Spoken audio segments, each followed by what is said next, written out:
exclusivo. Vídeos e áudios inéditos revelam novas informações sobre o traficante brasileiro Anderson Gordão, preso em São Paulo. Anderson construiu um novo cartel de distribuição internacional de cocaína. Ele imitava e sonhava em ser igual ao colombiano Pablo Escobar, o maior traficante do mundo.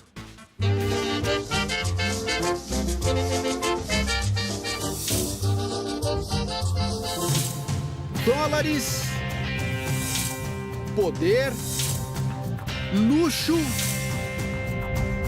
e violência. As práticas do tráfico internacional espalham terror e transformam criminosos em celebridades. Uma fama macabra e inspiradora no mundo do crime. Foi o que aconteceu com o traficante Anderson Lacerda Pereira, o Gordão. Ele passou os últimos anos tentando imitar o ídolo, o colombiano Pablo Escobar, o rei da cocaína, morto nos anos 90. O Anderson tentava imitar todos os passos do Pablo Escobar. O sonho de ser um Pablo Escobar brasileiro virou pesadelo essa semana. Contra os senhores numa investigação por crime de tráfico de drogas. Anderson foi preso num restaurante da Grande São Paulo depois de meses de investigação. Crime perfeito existe? Existe. Porque se for perfeito, ele não é descoberto. O Domingo Espetacular teve acesso a áudios e vídeos inéditos do traficante que chegou até a ter um zoológico particular para imitar o chefão do cartel de Medellín. Escobar era dono de uma fazenda com animais selvagens. Os métodos de ação também eram parecidos. Não te digo que seja tão violento quanto o Pablo Escobar, mas que nós temos notícia de que ele já intimidou, ameaçou, coagiu gente a abrir espaços que ele ocupou, gente que saiu de circulação e ninguém mais soube da pessoa. Anderson tem 42 anos. O Anderson é um dos maiores traficantes do Brasil. Condenado por traficar cocaína, ele estava foragido havia 2 anos. Ele tem como ídolo o Pablo Escobar. Ele é um cara que queria ser alguma coisa parecida com isso. Tanto Pablo quanto Anderson tiveram origem humilde. Um nasceu no interior da Colômbia, o outro na zona norte de São Paulo. Pablo Escobar era conhecido como El Patrón, Anderson, o Gordão. Assim como o mega traficante colombiano, Gordão também atuava no mercado internacional. O Anderson negociou com a 'Ndrangheta, que é a máfia italiana mais poderosa da Europa, e com isso ele escalou efetivamente o patrimônio dele. Um patrimônio que, segundo a polícia, soma 120 milhões de reais. É formado por 60 imóveis, a maioria de alto padrão, carros de luxo e uma rede de 27 clínicas médico-odontológicas em bairros populares da Grande São Paulo. As clínicas do Anderson tinham dupla função, serviam tanto para a lavagem de capitais quanto para atender criminosos feridos em embate com outros criminosos ou com a polícia. Mais uma imitação de Pablo Escobar, que costumava financiar programas sociais na Colômbia para lavar o dinheiro do tráfico. No caso do Pablo Escobar, havia, inclusive, um investimento em times de futebol, um envolvimento com a vida política colombiana, e aqui a gente começa a ver também essa relação cada vez mais forte entre os atores vinculados ao narcotráfico e operações, por exemplo, no campo da saúde pública, que é o que esse traficante recentemente preso fazia. Como você conseguiu as clínicas que você tem no nome da sua mulher, de parentes, seus imóveis? Trabalhando. Mas e qual a sua renda? Eu não sei qual é a minha renda. Ele é um empresário que tem todas essas propriedades, essas empresas gerando receita, mas ele não sabe quanto ele tem.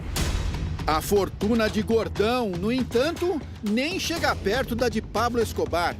Na época da morte dele, o mega traficante tinha um patrimônio estimado em 30 bilhões de dólares, o que hoje passaria de 150 bilhões de reais.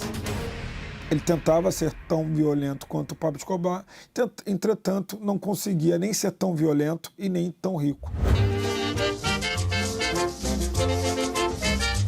2 anos atrás, quando o traficante esteve perto de ser preso, o Departamento de Narcóticos realizou uma operação de busca e apreensão em 60 endereços ligados a Anderson. Ele não foi encontrado em nenhum. O que surpreendeu a polícia foi descoberto dentro deste sítio, a 60 quilômetros de São Paulo, um mini zoológico com animais selvagens. Essas fotos mostram Anderson passeando pelo sítio. O sítio do Anderson possuía macacos, arara, jacarés e outros animais silvestres. Segundo a polícia, esse vídeo foi gravado por ele mesmo, mostrando um jacaré trazido do Pantanal. A criação de bichos era mais uma forma de imitar Pablo Escobar. O colombiano teve um zoológico particular onde criava animais como hipopótamos e flamingos. Em 2020, a Polícia Ambiental apreendeu os animais no sítio de Anderson e levou para um santuário ecológico, onde eles foram soltos. Começava ali a caçada contra o dono dos bichos.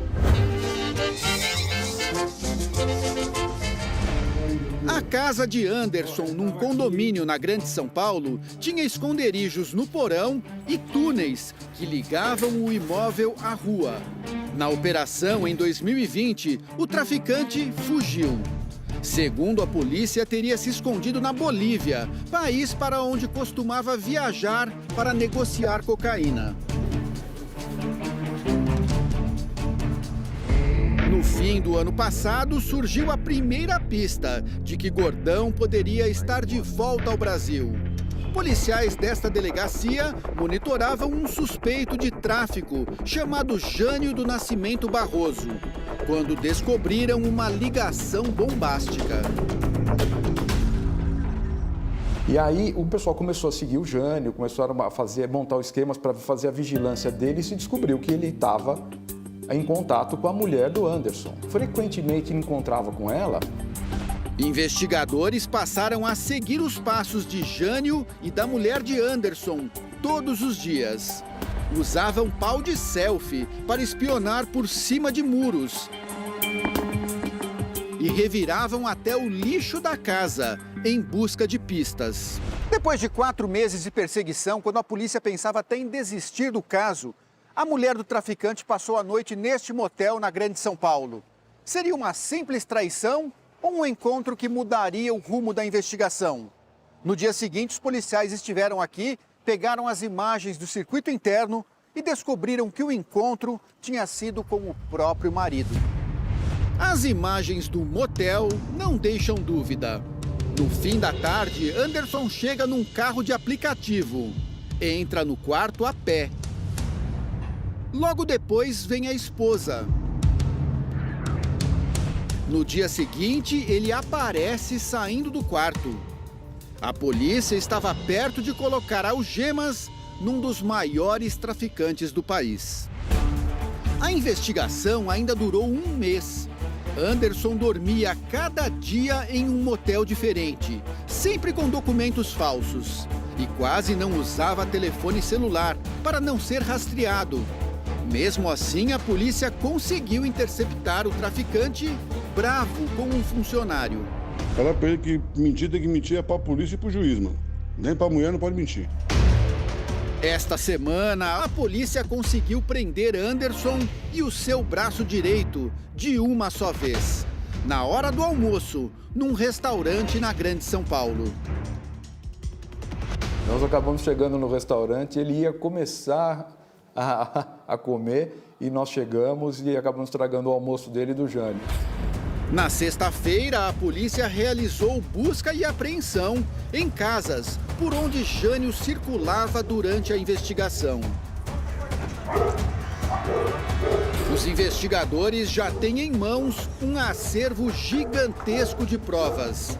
Vídeos com Anderson testando a qualidade da cocaína na Bolívia, abrindo pacotes de droga no Brasil, além de armas apreendidas nos imóveis dele.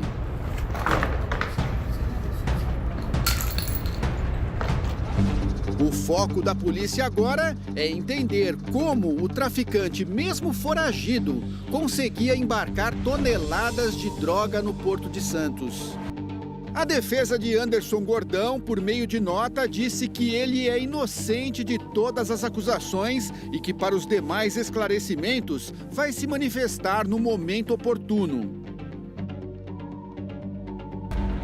Os planos do traficante brasileiro, que sonhava ser Pablo Escobar, foram por água abaixo. Nem a música que ele pagou para cantores mexicanos fazerem em sua homenagem, Gordão vai conseguir ouvir no presídio de segurança máxima, para onde foi transferido essa semana. Están asustados. Você gostou, Diego? Bueno ou não?